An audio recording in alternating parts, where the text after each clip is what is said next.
Ikaw ba ay nanghihinayang ng pagkawala ng free ng auto removal mo ng apps mo ng CapCut at ngayon ay may pro na, may bayad na at gusto mo bang malaman kung paano ito ibabalik? Halika, samahan niyo ako. Turuan ko kayo kung paano.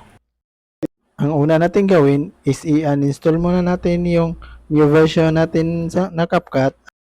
Sa akin guys is na-uninstall ko na kaya pumunta lang tayo dito sa Chrome. Muna tayo sa Google Chrome para maka-search muna tayo sa old version. Dito sa search bar, isa-search natin yung CapCut old version. Yan, CapCut old version. Tapos check yung sa ibaba. And then dito scroll up lang tayo at hanapin natin yung EPK combo. Yan, tapos press natin.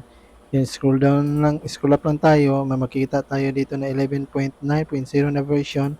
Updated yung last May